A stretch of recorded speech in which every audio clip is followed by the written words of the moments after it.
Good day, children. I hope you're all fine.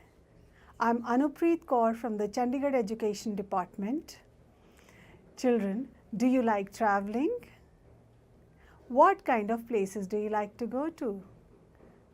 The hills, the plains, the beach cities. What do you think of going to temple cities? They would be so exciting, so full of hustle and bustle. Children, when you go to a place, what is it that you find most exciting? What is it that attracts your attention the most? Do you enjoy the scenic beauty? Do you enjoy looking at the people?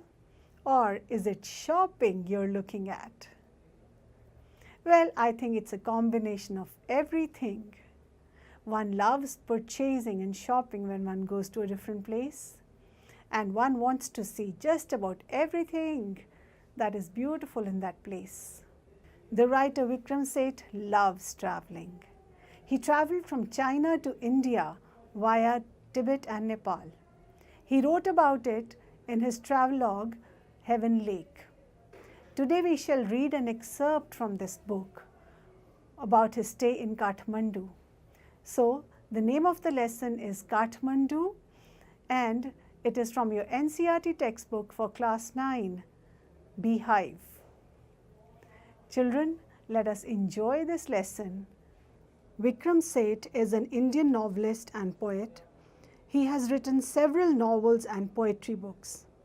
He has received several awards such as the Padma Shri, Sahitya Academy Award, Pravasi Bharatiya Samman, W.H. Smith Literary Award and Crossword Book Award. He was born on 20th June in 1952 in Kolkata. He studied in the Doon School in Dehradun. And some of his popular works are A Suitable Boy, which has been developed into a television series, The Golden Gate, Two Lives, Beastly Tales, All You Who Sleep Tonight. Vikram Seth came from China to India hitchhiking via Tibet and Nepal. He wrote about it in his book titled Heaven Lake. Heaven Lake meaning the Lake Mansarovar in China. In this excerpt from the book, we learn about his visit to Kathmandu, the capital of Nepal. I get a cheap room in the center of town and sleep for hours. So children, he books into a very affordable room, and that too in the center of the town, so that he can be right in the middle of the place where everything is within reach. And he sleeps for hours because he's traveled so long, he's tired. The next morning, with Mr. Shah's son and nephew, I visit the two temples in Kathmandu that are most sacred to Hindus and Buddhists. So he decides to visit the most popular places for pilgrimage. At Pashupatinath, outside which a sign proclaims entrance for the Hindus only, there is an atmosphere of febrile confusion. Children, the writer is actually shocked to see the sign entrance for the Hindus only when he reaches the Pashupatinath temple. It is indeed shocking, because places of worship should be open for everybody. Everyone should be treated as an equal in the house of God. And what kind of an atmosphere does he notice there? That of hurried activity and complete chaos. That is febrile confusion.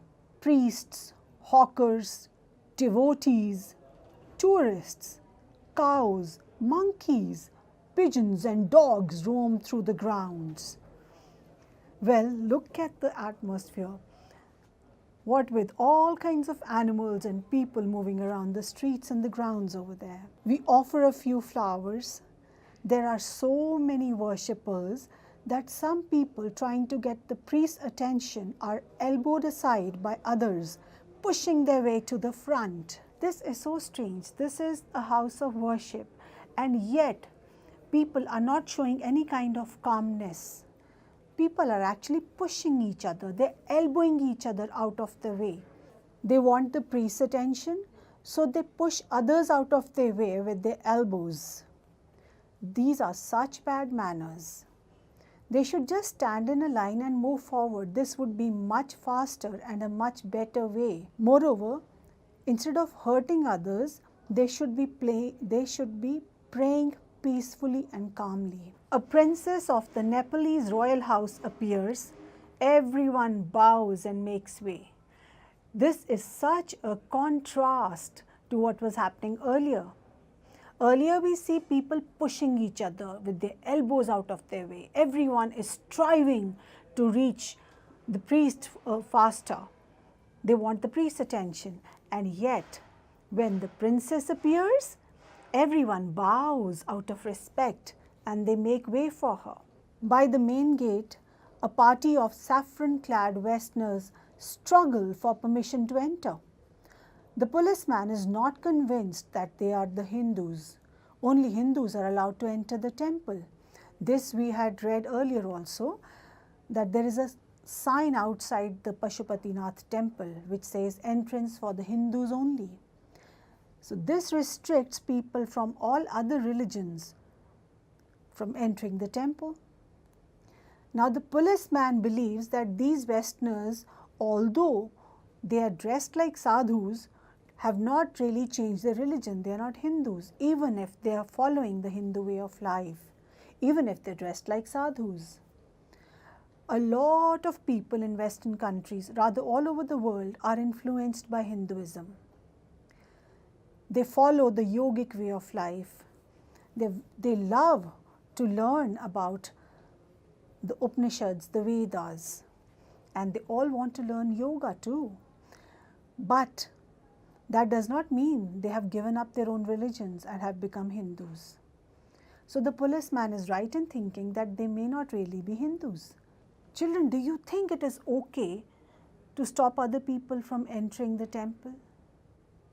Do you think that the house of God is only for people from particular religions? The house of God should be open to all, because everyone comes to offer respects to the gods there. They come in civility. They want to offer obeisance to the gods there, so they should be allowed. A fight breaks out between two monkeys. One chases the other, who jumps onto a Shiva linga, then runs screaming around the temples and down to the river, the holy Bagmati. Now children, this is a very shocking scene. We get to see two monkeys who fight with each other, and one chases the other. The monkey jumps onto a shivling. Children, people are not allowed in the temple if they are not Hindus, if they belong to some other religion. But the monkeys, are they Hindus? They are not even people, yet they can get into the temple. This is an act of desecration. It is an insult to the gods that a monkey should be jumping on the Shivaling.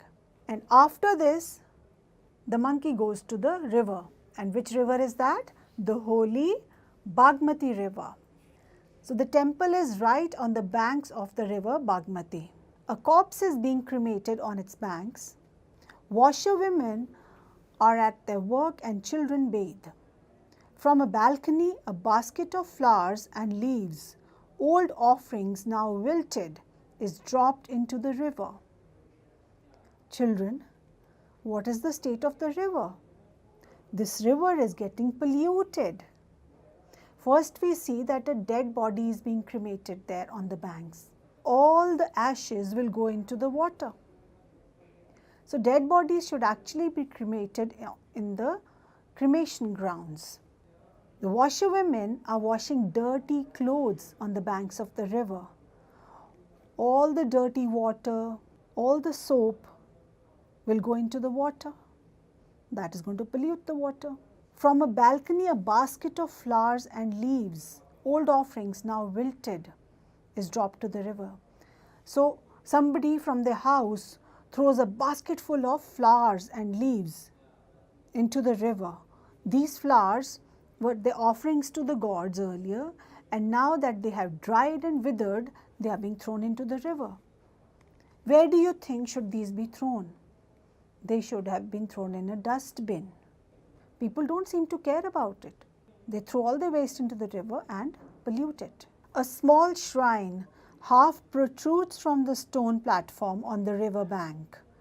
When it emerges fully, the goddess inside will escape, and the evil period of the Kali Yuga will end on earth. So children, there is a very small temple which comes out from the stone platform on the river bank. It is believed that when the whole temple comes out of the river bank, it is believed that when the whole temple comes out, the goddess who is trapped inside that temple will come out, and she will destroy this evil period, the Kali Yuga. She will destroy all the evil on earth, and then the Kali Yuga will end. Children, a Yuga cycle is a cyclic age in Hindu cosmology where eternal time repeats general events. Each cycle lasts about 12,000 divine years and repeats 4 yugas: the Satyug, Treta Yuga, Dwapar Yuga and Kali Yuga. So children, when this Kali Yuga gets over, there will be the Satyug again. So there will be peace and prosperity on earth. That is the belief of the Hindu mythology. Children, what all are the examples of febrile confusion that we have noticed around the Pashupatinath temple? So first we see is that there are different types of animals and people around the temple. So there are the hawkers, the devotees, the tourists, and all the animals like cows, monkeys and pigeons and dogs around it. Then the second thing that we find so chaotic is the way people, the worshippers, are pushing at each other to reach the temple first, to reach the priest first. Then another thing that we notice is the way the saffron clad westerners are struggling to get inside the temple, and they are not being let in. The policeman and the security guard are stopping them. Another case of febrile confusion there is the fight that breaks out between the two monkeys. The way they fight with each other, the way one chases the other, and the monkey jumps onto a shivling and runs screaming around the temple. Then we also see such chaos when people pollute the holy river Bagmati. The corpses are burnt by the riversides. The washerwomen wash their clothes there. People throw old withered flowers and leaves into the river. All this is forming a fabric of febrile confusion. At the Bodhnath Stupa, the Buddhist shrine of Kathmandu, there is in contrast a sense of stillness. Its immense white dome is ringed by a road. Small shops stand on its outer edge. Many of these are owned by Tibetan immigrants. Felt bags, Tibetan prints and silver jewelry can be bought here. There are no crowds. This is a haven of quietness in the busy streets around. Now children, there is a contrasting image here of the Buddhist stupa. It is a very famous stupa by the name of Bodhnath Stupa. It is built in the typical structure of the stupas which are found in India as well. It is dome shaped and it is surrounded by a round path. It is surrounded by a ringed path. It is a very peaceful place. There is stillness and quiet. It seems to be a haven, a safe place because it is so quiet. It is a very big contrast with the busy streets around. Although we do see that there are small shops here as well. The Tibetan immigrants, the people from Tibet who left Tibet when Tibet came under the control of the Chinese. The Tibetans moved to Nepal, when China took over the control of Tibet, the Tibetans set up shops around the stupa because they're Buddhists, and they sold things like felt bags, Tibetan prints, silver jewelry, and several other things. But they were not shouting and screaming like the hawkers outside the temple. They were perhaps sitting quietly. That is how it is such a quiet place. Children, when we see Kathmandu, it does seem so much like the cities of India, the cities of temples in India, because there is so much of hustle and bustle, and one can hear all these sounds in our Indian cities as well. Well, it is our neighboring country. The atmosphere around the Buddhist stupa does remind one of the atmosphere in the Golden Temple in Amritsar as well.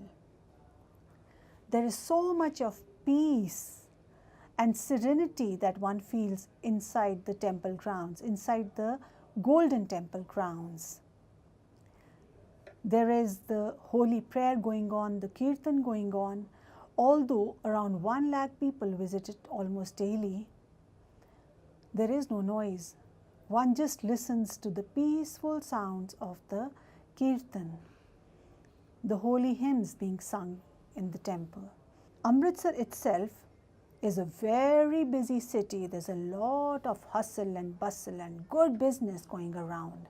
And yet, in the Golden Temple itself, there is a lot of peace and quiet despite the huge number of people who are visiting it. Kathmandu is vivid, mercenary, religious, with small shrines to flower-adorned deities along the narrowest and busiest streets, with fruit sellers, flute sellers, hawkers of postcards, shops selling Western cosmetics, film rolls and chocolate, or copper utensils and Nepalese antiques.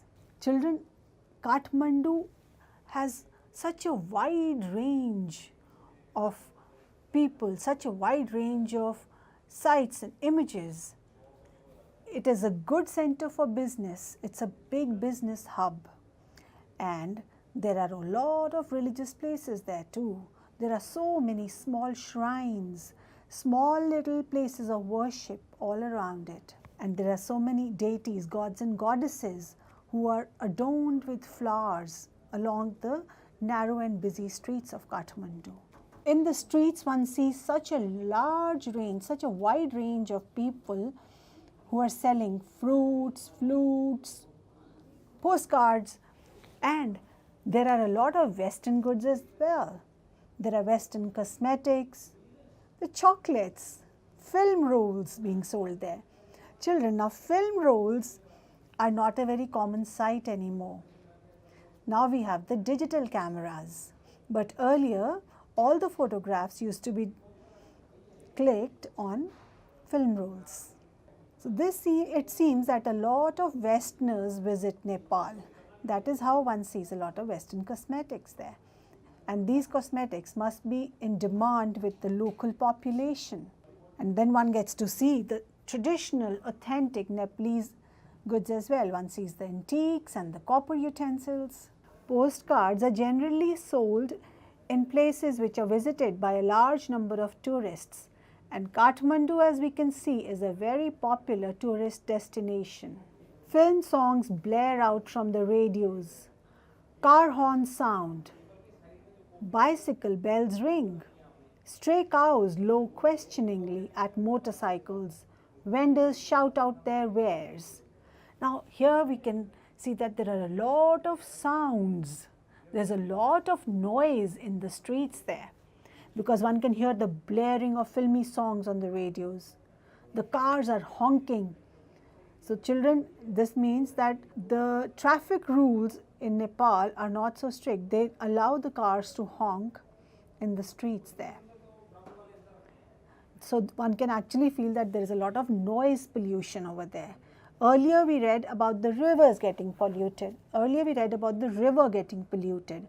Now we can see that there is a large amount of noise pollution. Bicycle bells are ringing. Now why are the cars honking so much, and why are the bicycles Why are the bicycle bells ringing so much? Why are the cars honking so much? And why are the bicycle bells ringing so much? Because they need to get their way. They're asking people and the animals to move out of the way. There are so many stray cows on the road, and these cows are also bellowing. They are mooing as if they're questioning the motorcyclists, the vendors, and the other people over there. The vendors shout because they want to sell their wares. They shout to tell the people what they are selling, and they want to attract the attention of the people to their goods, to their wares, to whatever they are selling. I indulge myself mindlessly. Buy a bar of marzipan, a corn on the cob roasted in a charcoal brazier on the pavement, rubbed with salt, chili powder, and lemon, a couple of love story comics, and even a Reader's Digest. All this I wash down with Coca-Cola and a nauseating orange drink and feel much the better for it. Without really thinking too much, without really pondering on things, he indulges himself. He makes himself very happy by buying on the spur of the moment a marzipan bar. Marzipan is a sweet made with grated almonds. And then he buys a corn on the cob which is roasted on an open stove on the pavement. This corn on the cob is rubbed with salt, chili powder, and lemon. Oh children, this is making my mouth water so much. It is so delicious. A couple of love story comics and even a Reader's Digest. So he buys a comic and he buys a Reader's Digest. Children, a Reader's Digest is an international magazine that is also available in Nepal, in Kathmandu. And after that he drinks Coca-Cola. A Coca-Cola is again an international drink that is also available in Kathmandu. And later on he drinks a nauseating, a sickening orange drink and feels much the better for it. Now this is a very contrasting idea. On one hand he says that the orange drink was very nauseating, and yet he says he feels much better for it. How could that be possible? Well, this orange drink must be an aerated drink which would help him digest his food easily. That is how he would feel so much better after having the orange drink. Let's have a quiz now. I'll give you 4 options for each question and you have to tell me which is the correct one. The lesson Kathmandu has been written by Vikram Seth, Khushwant Singh, Jeev Patel, APJ Abdul Kalam. Vikram Seth. That's right. This lesson is an excerpt from Heavenly Lake, Heaven Lake, Blue Lake, Lake of Heaven. It is an excerpt from Heaven Lake. That's right. Heaven Lake is a travelogue written by Vikram Seth. The writer visited Pashupatinath temple, the Bodhnath stupa, the Sanchi stupa, or both options 1 and 2. The writer visited both Pashupatinath temple and Bodhnath stupa. So it is option 1 and 2. That's correct. So the 4th option is the correct one in that Yes, case, ma'am. right? Good. The sign outside Pashupatinath proclaimed, "Remove your shoes outside. Entrance for the Hindus only. No intoxicants allowed. No entry for dogs." The sign read, "Entrance for the Hindus only." Yes, they did not allow people from other religions to enter the temple. The atmosphere around the temple was peaceful, filled with hustle and bustle, stressful, or none of the above.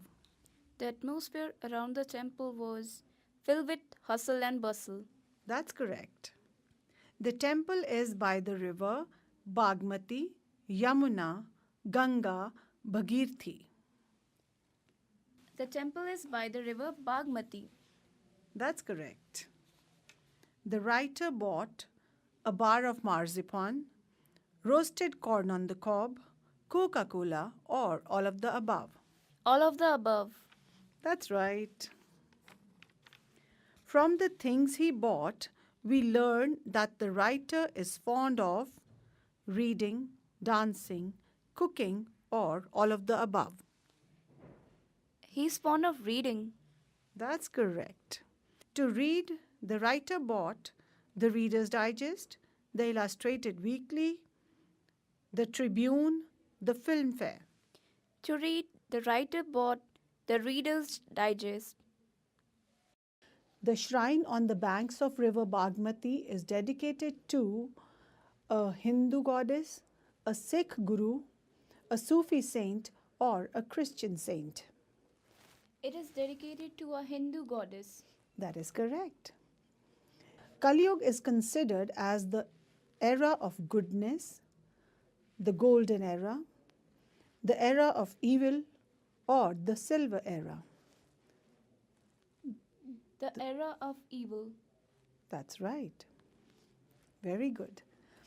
It is believed that Kali Yuga will end, the options are, when the water recedes from the shrine and the goddess escapes, when the shrine is totally immersed in water, when the floods come, or when the people stop sinning. When the water recedes from the shrine and the goddess escapes. That's correct. Very well done. Let's do another activity. I would like you to match the words in column A with their meanings in column B. The words are shrine, haven, proclaim, febrile confusion, chase, protrude, wilted, immigrants, nauseating. The meanings are a safe place, a place of worship, chaos, run after, make known publicly or officially, withered, extend out, sickening, people who live in a foreign country. So I'll say the words and you tell me the meanings. Shrine, A place of worship. that's correct. Haven, A safe place. yes. Proclaim, Make known publicly or officially. yes. Febrile confusion, Chaos. yes. You're right. Chase, Run after. that's correct. Protrude, Extend out. yes. Wilted, Withered. that's right. Immigrants, People who live in a foreign country. yes, that's right. Nauseating, Nauseating means sickening. yes. Very well done. Now I would like you to make sentences using these words in your notebooks. Now I would like you to fill in the blanks with suitable words. COVID shall be controlled with the dash of a vaccine. COVID shall be controlled with the invention of a vaccine. That's good. Once you set a name, you must start working towards it with dash. Dedication. Correct? Once you set a name, you must start working towards it with dedication. Yes. The dash of her arm caused a lot of pain. The dislocation of her arm caused a lot of pain. That's right. It is not easy to resist the dash to have ice cream. It is not easy to resist the temptation to have ice cream. Yes. The children almost fainted with dash after the 10-kilometer race. The children almost fainted with exhaustion after the 10-kilometer race. That's correct. You can create beautiful art with your dash. Imagination. You can create beautiful art with your imagination. Yes, very well done. Let's do another activity. I would like you to think and write. Write an article about water pollution. You must write about the extent of water pollution in our country, the causes of water pollution, the effects of water pollution, and the solutions about how water pollution can be prevented and how it can be undone. All the damage that we have already done to our rivers has to be undone too. Now let's discuss the format. Children, you must give a suitable title to the article and write it on the top. You may write your name just below the title or at the end of the article. Introduce the topic in the first paragraph. Discuss the causes of water pollution in the second paragraph. Write about the effects of water pollution in the third paragraph. Give the solutions to the problem in the fourth paragraph. And conclude the article in the fifth and the last paragraph. Now children, get working, collect your ideas, organize them, make a draft, edit it and revise it. I hope you enjoyed this lesson by Vikram Seth. He creates such a vivid and clear image of Kathmandu for us in his writing that the images come to life. He brings out the contrast between the Pashupatinath temple, the febrile confusion around it, and the calm and serene atmosphere around the Bodhnath Stupa, which is quite like the Sanchi Stupa in India. We feel as if we are walking around in India itself, even as we read about Kathmandu. The life of the people there, the hustle and the bustle in the bazaars, all that is so interesting and so familiar for us. We shall learn more about Kathmandu in the second session. Till then, enjoy learning, stay healthy, stay safe.